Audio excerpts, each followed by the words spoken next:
தங்கள் பிள்ளைகளை விஞ்ஞானியாக, பொறியாளராக, மருத்துவராக உருவாக்க வேண்டும் என தாங்கள் பார்ப்பதாகவும், ஆனால் அவர்களை மொழிபெயர்ப்பாளர்களாக மத்திய அரசு உருவாக்க பார்ப்பதாக அமைச்சர் அன்பில் மகேஷ் பொய்யாமொழி குற்றம் சாட்டினார். சென்னை காசிமேட்டில் பள்ளி கட்டடம் திறப்பு விழாவில் பங்கேற்று பேசிய அவர், ஹிந்தி கற்க வேண்டும் என கட்டாயப்படுத்தினால் ஒருபோதும் அதனை ஏற்க மாட்டோம் என்றார்.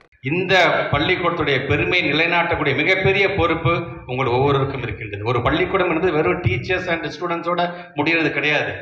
இங்கே இருக்கின்ற நான் டீச்சிங் ஸ்டாஃப், இங்கே கூட்டுறவங்களாக இருந்தாலும் சரி, கழிவறை சுத்தம் செய்வதாக எல்லாம் சேர்ந்ததான் ஒரு பள்ளிக்கூடம் என்பதை மனதில் வைத்துக் கொள்ளுங்கள். எல்லாத்தையும் மதிக்க கற்றுக்கோங்க. நம்மளோட வயசுல மூத்தவங்க மதிக்க கற்றுக்கோங்க. செய்கின்ற தொழிலை பார்த்து நீங்கள் மதிப்பு செய்ய வேண்டிய அவசியம் இல்லை. நம்மளுடைய வயதில் மூத்தவர்களா அந்த பண்பு நலன்களை சொல்லித்தரக்கூடிய பள்ளிக்கூடமாக இது இருந்துவிட வேண்டும். அது இருக்கும் என்ற நம்பிக்கை எனக்கு இருக்கின்றது.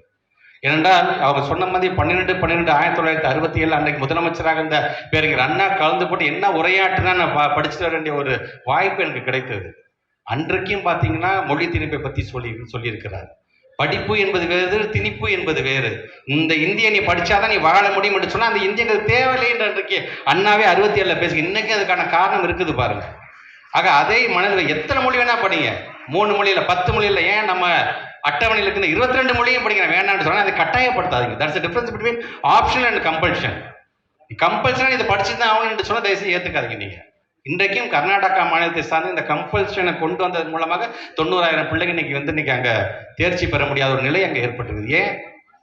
நம்ம பிள்ளைங்க தேவைப்பட்ட எவ்வளோ வேணா படிச்சுட்டு போட்டோம். ஆனால் பள்ளிக்கூடத்தில் சார் நான் 100க்கு 100 மேக்ஸில் சார் நான் 98 சார் சயின்ஸில், சார் நான் ஃபிசிக்ஸில் நான் 85 வாங்கியிருக்கேன் சார், ஆனால் இந்த ஹிந்தியில் நான் ஃபெயில் ஆகிட்டேன் சார், ஒட்டுமொத்தமாக என்னை ஃபெயில்னு சொல்லிட்டு வீட்டில் உட்கார வச்சுட்டாங்க சார். இது தேவையா நமக்கு? எங்களை பொறுத்தவரைக்கும் எங்களுடைய பிள்ளைகளை நாங்கள் ஒரு விஞ்ஞானியாக உருவாக்க வேண்டும், ஒரு பொறியாளராக உருவாக்க வேண்டும், ஒரு மருத்துவராக உருவாக்க வேண்டும் என்று நாங்கள் பார்க்கின்றோம். ஆனால் அவங்க என்ன நினைக்கிறாங்க, ஒரு மொழிபெயர்ப்பாளராக உருவாக்க. நீ சார் நீ கூகுள் ஆப் போதும் சார், எங்களுக்கு எந்த நாட்டுக்கு போனாலும் அந்த நாட்டை சார்ந்தவர்கள்ட்ட என்ன பேசினாங்க அடிச்சோம்னா எங்களுக்கு அது சொல்லி தரப்போகுது. இதையே நான் மாங்க 1 வருஷம் ஃபுல்லாக நான் ஏன் படிக்க வேண்டும்?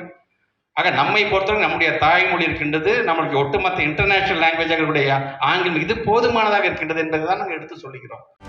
செய்திகளை உடனுக்குடனும் துல்லியமாகவும் தெரிந்து கொள்ள சப்ஸ்கிரைப் பண்ணுங்க.